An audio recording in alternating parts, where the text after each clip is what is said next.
Not since Y2K has the threat of the end of the world been so talked about.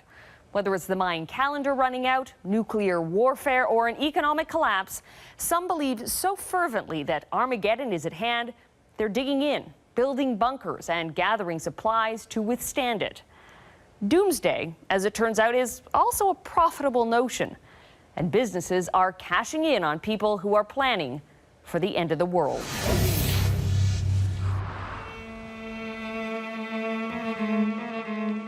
Hornings Mills, Ontario. In the dead of winter, it is cold, bleak, and desolate. But beneath the snowdrifts lays one man's deliverance. Bruce Beach believes the world is coming to an end, and he has been preparing for it for more than 30 years.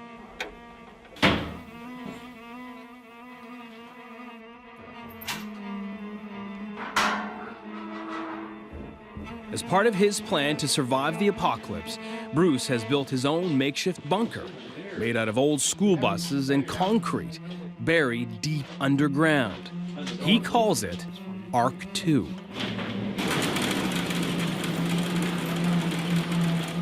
Bruce takes us on a tour. This is the decontamination room.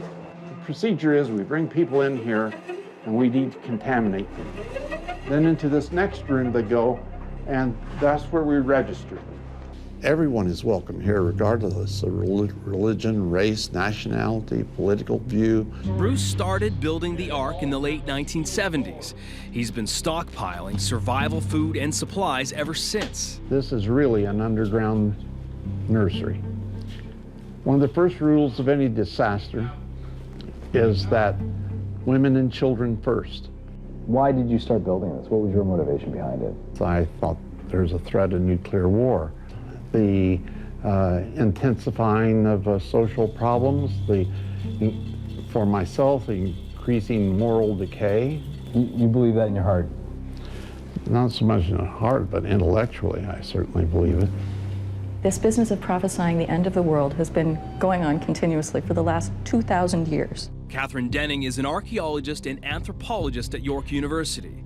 She says prophesizing about the day of reckoning has been going on as long as, well, mankind itself. It's a human trait to have all this kind of imagination and these ways of sharing stories. There's just this continual cycle of new predictions which invariably fail, but that doesn't deter anybody from starting a new one. I do have a feel of a calling, and that this is what I'm supposed to be doing, and this is what I do. And if I'm doing what God wills, there's nothing anyone can encourage me or discourage me about it. Bruce, who calls himself a radiological scientific officer, keeps dozens of radiation devices around, just in case. You can test water and food with it. This comes out, take this probe, and you put a condom over it, and then you stick the probe down in the water. If you survive 2 years, and I think only 20% of people will survive 2 years, then you will have truly survived Doomsday. Bruce's plan for nuclear doomsday is simple. Live in the shelter for 3 weeks, enough time to survive the carnage of the blast. But according to Colin Goldblatt of the University of Victoria's School of Earth and Ocean Sciences, that plan itself is doomed. The nuclear war itself will kill tens of millions of people, but what's going to be far more dangerous is the fires that are ignited by all the nuclear blasts. They're going to put a lot of soot into the very highest parts of Earth's atmosphere, and that'll cause a massive global cooling, something we call a nuclear winter. I think a nuclear winter is going to last about a decade, and that will kill billions of people. Goldblatt says the only real way to survive nuclear holocaust is to, well, avoid it in the first place. I think if people really want to increase their chance of survival after a nuclear war, well, they need to stop that war happening in the first place. But the people who believe in doomsday don't believe there is a way to stop the world from ending. There is one thing they do believe, They need to keep their bunker a secret. Never was this truer than in Asheville, North Carolina, where the 16x9 crew were blindfolded and taken deep into the woods. After a half hour of bumpy roads and winding trails, we arrived to this, a customized shelter under construction. It's tough to find, and that's probably the key that my owner was most interested in, I would guess. It's hidden well by the mountains, and there's not a lot of people up here bothering with them. And that means contractor Chad Muhlenberg is forbidden from revealing the true nature of the bunker to anyone. We are building an interesting underground storage building, as it's known locally. The nature itself of these buildings has a very large privacy, confidential factor. Brian Camden is the owner of Hardened Structures, an engineering firm that designs and builds shelters, including this one. He says his clients have their reasons for keeping bunkers secret. One is that in case something happens, your neighbors will be breaking down your door trying to get in. The other is the government's right to come in and take a shelter during a time of national crisis. In that time of crisis, should it come, this bunker, with its reinforced blast doors, 18-inch concrete walls, and secret escape hatch, is a fortress against fear. I think the people who purchase these type of structures are purchasing an insurance policy. Yeah, as a family man myself, my most precious asset is my family. So you got your boxes? Yeah. Just need some lights? Make lights. Yeah. And protecting that precious asset isn't cheap. The price tag on this bunker, over $500,000. We'll have granite countertops and some cabinets. The lighting we're working on, but we'll do some track lighting or something that looks a little bit more modern. You know, it would be just like having a small condominium, just underground 26 feet. But customizing a doomsday bunker all depends on the prophecy you believe in. For some, the apocalypse is just months away, December 2012, with the end of the Mayan calendar. Different clients have different perceptions of what will occur on this date. Some believe that the date is incorrect, that it'll happen earlier. Some believe it'll happen later. Next on 16x9, what would your dream house look like if Doomsday was coming? The structure offers many options. It's hardened against nuclear blast.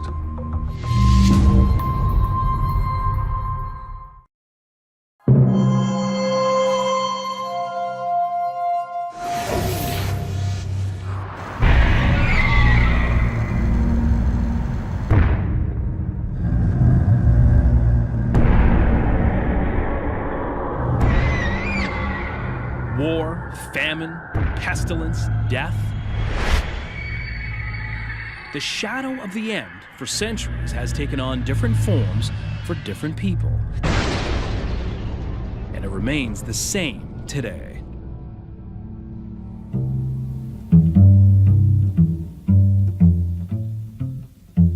In Kansas, the sun sets over the remnants of the Cold War era.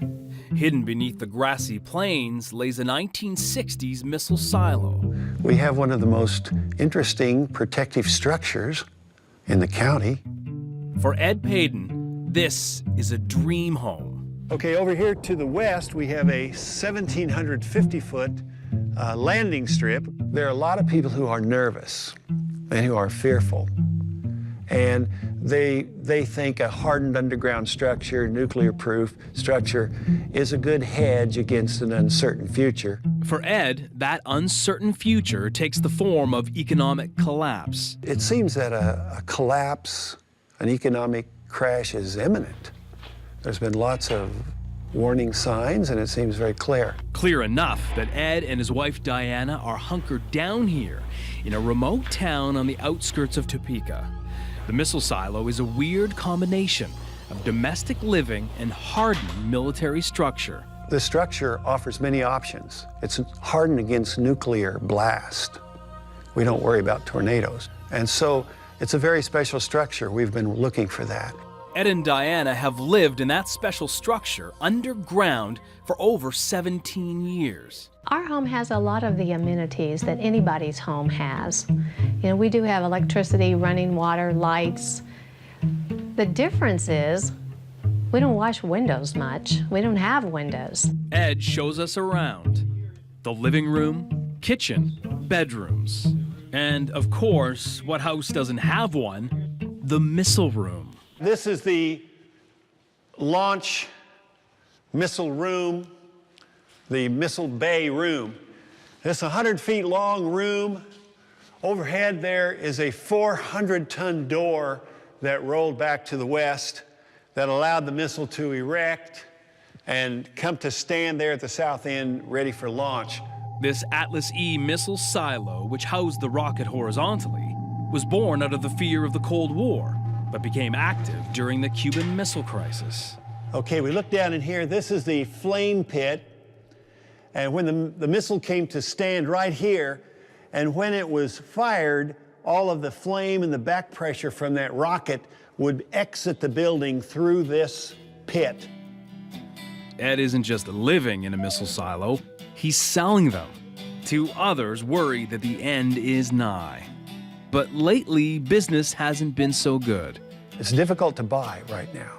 Banks won't lend, and everybody's getting poor, even the rich. It's a problem many of Brian Camden's clients are worried about too, and it's part of the motivation behind building this site. The majority of our business right now is geared mainly toward economic collapse, breakdown in civilization. And for Ed, economic breakdown isn't far-fetched.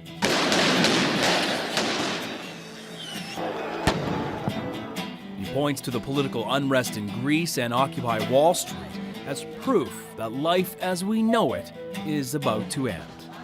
What's happening in the collective human experience is kind of sad. I mean, everyone is becoming aware the economies of the world's nations are in jeopardy. In northwestern Ontario, that isn't the way Bruce Beach sees the end. For Bruce, Doomsday is his chance to rebuild society gone wrong. We printed up 23,000 copies of these, and we've distributed them to every state in the United States, every province in Canada. One of the questions we put on the back, putting it all back like it was. Do we want to put it back like it is today? No, this isn't the end of an age. People they talk about the end of the world. This is the beginning of the coming of maturity of humanity. This is the transition. This is the birth pangs that humanity is going through. Anthropologist Catherine Denning says this line of thought relates back to the final judgment and getting into heaven.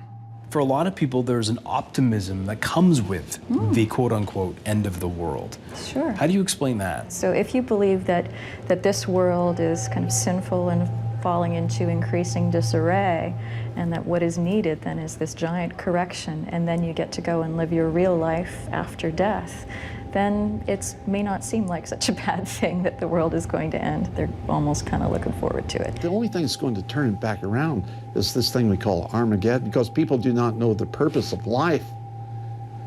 That is to know God, to worship Him, and to serve their fellow man. Again, that's a biblical notion back to the Great Flood. So these old ideas are kind of old, but just recurring. A biblical notion centuries old, very much alive today. But even some of those preparing for the apocalypse live in hope that the end doesn't come at all. My greatest hope is just to slide through smoothly, enjoying life as I am. I don't want anything to happen. I don't know how long I can exist without seeing the stars.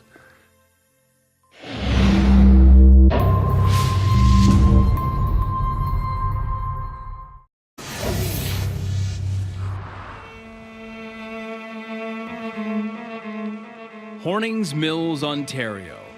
In the dead of winter, it is cold, bleak, and desolate. But beneath the snowdrifts lays one.